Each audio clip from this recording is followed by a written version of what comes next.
What's going on, everybody? Welcome into the Sick Podcast. Steelers Crazy. My name is Mike Nicastro. Find me on Twitter at MikeDubSports1. Thank you so much for joining us today. I am riding solo until just a few minutes. Welcome on a tremendous guest breaking down some Steelers offseason news with us. But first, I want to thank our sponsors. Let's talk Steel City Wheelhouse, where the bar is set, of course.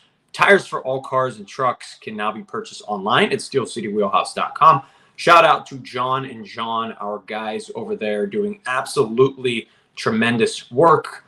Our buddy Jalen Warren goes there, of course, some other Pittsburgh Steelers, and some lowlifes like myself and Jordan as well. So make sure you check them out whenever you get a chance. And thanks for joining us live here. We're trying to do this more in the Sick Podcast, Steelers Crazy. And once again, some great guests. This guy is the host of the Gelb Show nationally on CBS Sports Radio. You can find him weekdays, looks like from 3 to 6 p.m., and also the host of Eye on Football. It is none other than Gelb. Zach, what's going on? Mike, doing fantastic. Appreciate the time. How are you? I'm wonderful. Thanks so much for jumping on. It's obviously been a very quiet offseason for the Pittsburgh Steelers. Not a lot going on in the Steel City. No, we've been fortunate to have a lot of content, that's for sure, to talk about. So let's bring you in to jump on that as well. Obviously, the big news, Russell Wilson coming to the Burgh. What was your initial reaction? How much does he have left in the tank, Zach? Yeah, so I was originally in on this going back to December, right when he was benched by Sean Payton and the Denver Broncos, going back to the whole contractual issue. So the Steelers and the Falcons were the two teams that I threw out right away. And I was told when Russ signed with the Steelers that he was going to be QB1 and that he was going to be the starter from day one. And they may not even make it an actual competition. They could word it that way. And then we all know that Kenny Pickett, I guess, got his feelings hurt, and he winds up with the Philadelphia Eagles, and they go make the move for Justin Fields as well. So I don't think Russell Wilson could be a great quarterback anymore, but I think that he could still be a good, serviceable quarterback for a year. And it's a massive upgrade for the Steelers at the quarterback position. And heck, they bring in Fields, they bring in Russell Wilson. Both of those guys, I believe, are better quarterbacks than Kenny Pickett. I was surprised that the Steelers ended up making the moves, even though I suggested Russell Wilson to the Steelers going back to late December, because I thought they were going to just kind of keep things status quo and give Kenny Pickett one more opportunity. But I'm glad that they have a different line of thinking now in the Steel City to try to improve this football team for this upcoming season. Yeah, it feels like it's changed dramatically from the Kevin Colbert GM tenure to Omar Khan. Khan was aggressive in the offseason last year, and we get a lot of, the Steelers' way is not XYZ. And I've always said we don't know the Steelers' way anymore because they're under new management, quite frankly. You talk about Justin Fields. First of all, peanuts, man. What you pay for this guy is technically less than what the Eagles paid for Kenny Pickett. What does that say about Fields in your mind, first and foremost, in regard to other teams' interests?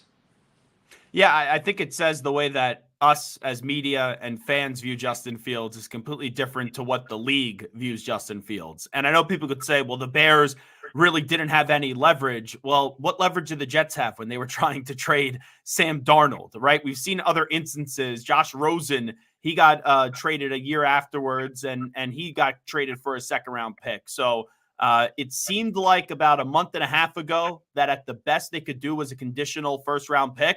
And then it was like, okay, maybe it's a second, then maybe it's a third, and then maybe it's a fourth. But for this to be a conditional 6 that could turn into a fourth, I was very surprised by that. But that doesn't change my evaluation of Justin Fields. He's in a better spot now in Pittsburgh than where he was ever at with Chicago, his 3 years with the franchise.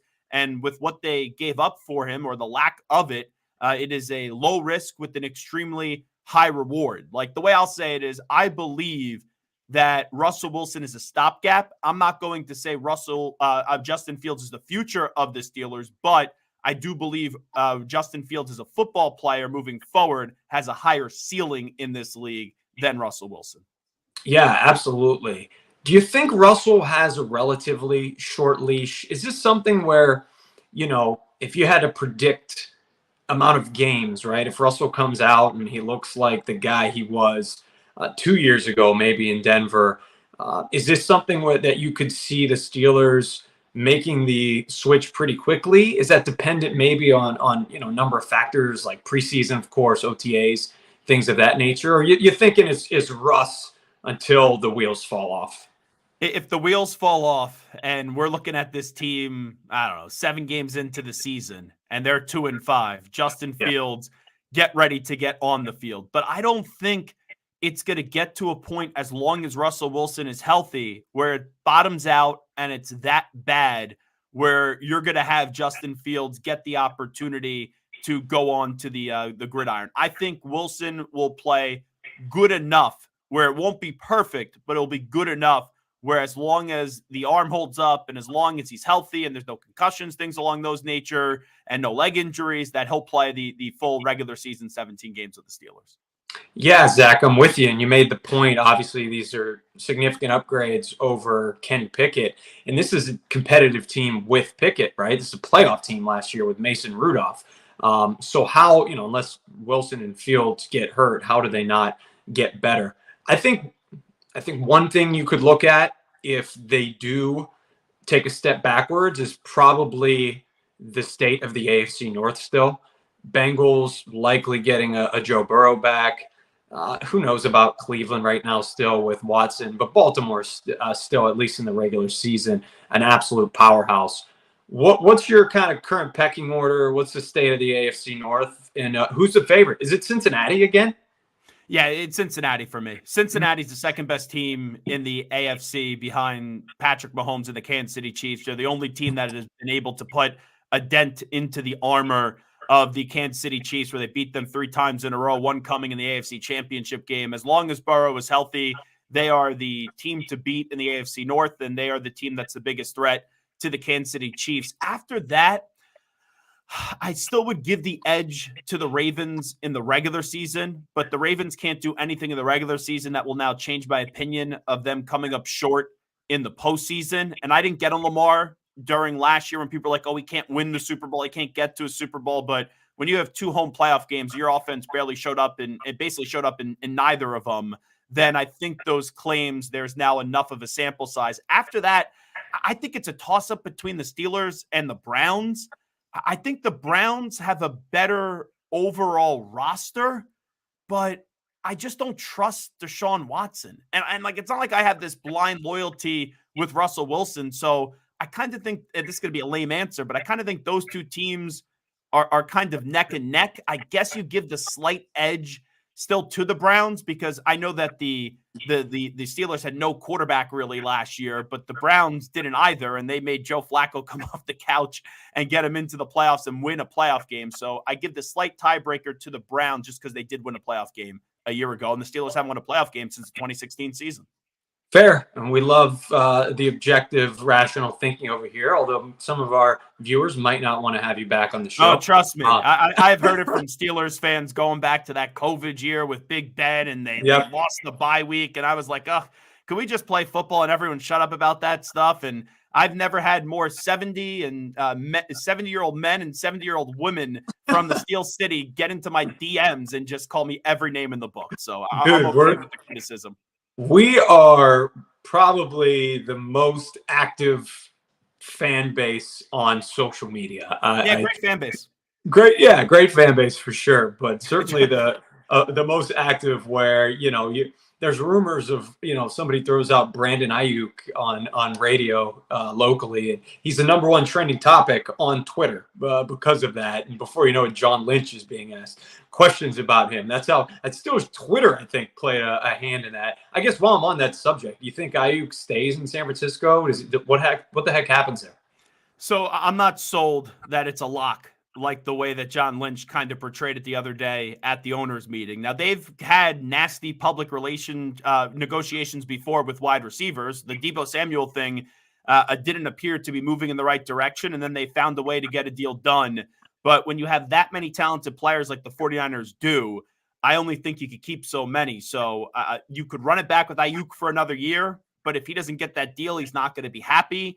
And I do believe that he's going to try to force his way out. So I would not rule that out like John Lynch made it seem, as if it was out of the realm of possibilities. And I believe Brandon Aiyuk is a better receiver than Deebo Samuel, not a better all-around football player. But we're talking about a guy that had 1,400 yards, and he's a number one wide receiver in this league, but doesn't get enough credit because he's on a team that's loaded with Kittle and McCaffrey and Deebo, and we all talked about Brock Purdy as well until the cows came home last year.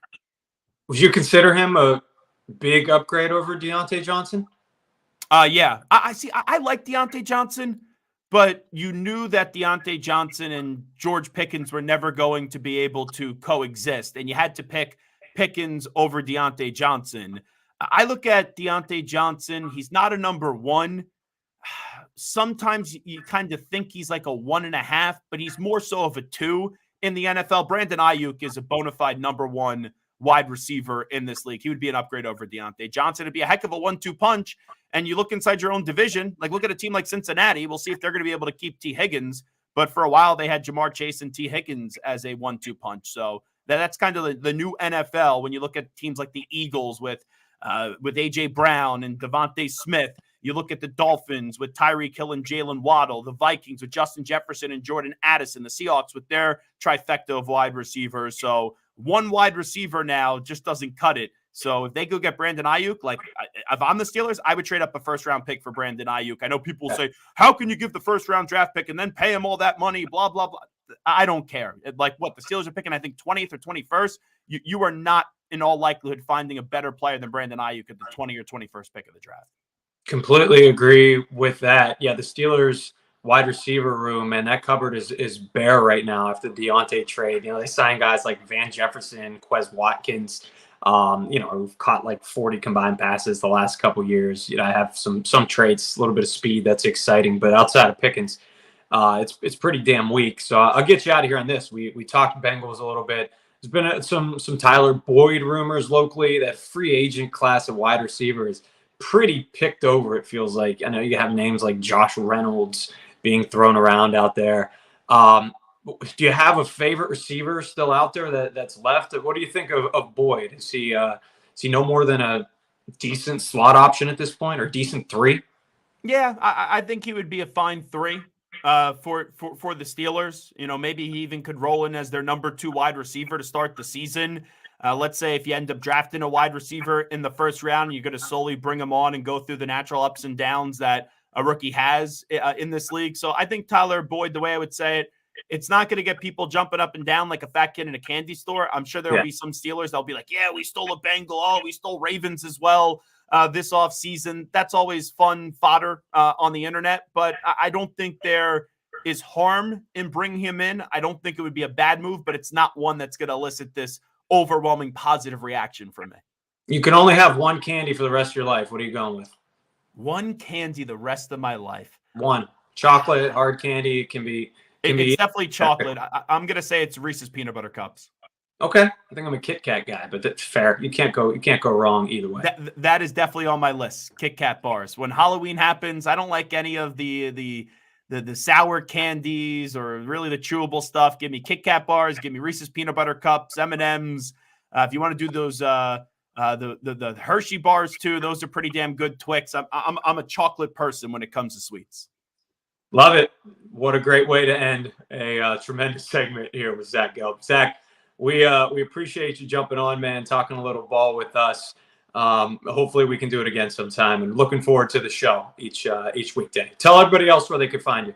Yeah, you get me on Instagram and Twitter at Zach Gelb, ZACHGELB, and you can listen to us on CBS Sports Radio Monday through Friday from 3 to 6 p.m. Eastern time across all the great local CBS Sports Radio affiliates, Sirius XM, Channel 158, the free Odyssey app, and, of course, streaming live on YouTube, youtube.com/CBS Sports Radio. I think I got every plug in there possible. So I really do appreciate the time, and it's a pleasure to be on the show. Reese's Peanut Butter Cup sponsor coming your way. We'll take a bite of that. Thanks, man. Appreciate it. Enjoy. Take care. You got it. Be well. Yes, sir. Good time there, of course, with Zach Gelb, getting some Steelers insight. Always, I know Jordan says a lot. We like getting the national perspective as well. Usually it's lower than the local kind of pundits. Right now, I think myself and a lot of others locally have the Steelers above teams like the Browns, that's for sure, in the pecking order of the division, especially after the Russell Wilson signing. I definitely don't have them as the fourth best team in the AFC North after improving the quarterback position drastically. But I agree with the point about the Cincinnati Bengals. It's kind of like this is the forgotten team. Hell, they almost made the playoffs last year with Jake Browning. You want to talk about how good their roster is, even with potentially losing T. Higgins. I don't think Joe Mixon was much of a loss. He's on the downside of his career anyway. But I think that absolutely is a huge factor. Teams like the Jets are going to be better with Aaron Rodgers. So, a lot of these, the AFC is absolutely loaded. So Pittsburgh needed to make significant moves this offseason. They did that. Russell Wilson, Patrick Queen, who didn't even touch on, still need to upgrade the receiver room, center, offensive line, defensive back. That's a heck of a whole lot of needs. You never want to say 4 different positions when you're talking about fixer-uppers right here. But they need a handyman to make sure these positions are well-oiled and that they can go into the season without a huge hole at center, who they don't have anybody right now. Tackle, I think they're probably going to start Dan Moore on the left side and Broderick Jones on the right side still. People are going to be pissed about that. And then you have, do you even have a second defensive back out there? They like Dante Jackson, but his metrics and ratings by, PFFs of the world, really by all accounts, were pretty crappy the last couple of years for the Panthers. So you just have Joey Porter Jr. out there. And then the other position that I mentioned, wide receiver. You better get yourself one more guy, or you're bringing in quarterback. You can't bring in quarterbacks and signal, hey, we want to win now. This is what we're after. Let's go get a Super Bowl, and then only give him George Pickens and a couple slot receivers as their option. They got worse at receiver and barely better at cornerback. There wasn't a great trade-off, in my opinion. So a couple options before I jump out of here. In the draft, I wrote about Xavier Legette out of South Carolina today. You can check that out behindthesteelcurtain.com. Man, I love that kid. He's got some Deebo Samuel to his game. Big, strong, extreme acceleration, great on end arounds. Hell, I'd put him at running back. Tyler Boyd is fine. I think he's tough, gritty. Will bring that, big character guy coming back to Heinz Field, motivated still if he doesn't get the contract that he wants. I would take him. And then, maybe in the first round they consider Brian Thomas if he does fall, but I wouldn't reach on like an Adonai Mitchell or Xavier Worthy. I would lean more towards like Ricky Pearsall, Legette in the second round, Roman Wilson, another guy. I saw an idea floated that, hey, if the Steelers trade down, take Graham Barton, who is a really good center as well. Maybe then they can move back up in the second and poach a receiver who they really like as well. Early second, maybe. So that's it for today. Thanks for joining us. Missed JY out there, but hope you always enjoy the content. We're going to have some draft prospects coming on relatively soon, and some good prospects that I think we'll be excited to bring to you live now on the Sick Pod Steelers Crazy. All right, shout out Shane back there in the studio, Sammy in yellow, always doing great work. Appreciate them. Find this on YouTube. Please subscribe, and we will see you next time. Jordan will be with you on Thursday doing the show. Let's go Bucks. I'll be at the home opener, baby, down in Miami, Florida. I'm sorry, the opener, not their home opener, down in Miami, Florida, taking in a little Pittsburgh Pirates baseball. And so I'll see you guys next week. Thanks. And that's a wrap. Hope you don't miss us too much until next time. Follow the Sick Podcast Steelers Crazy on YouTube, Instagram, Facebook, Google Play, and Apple Podcasts.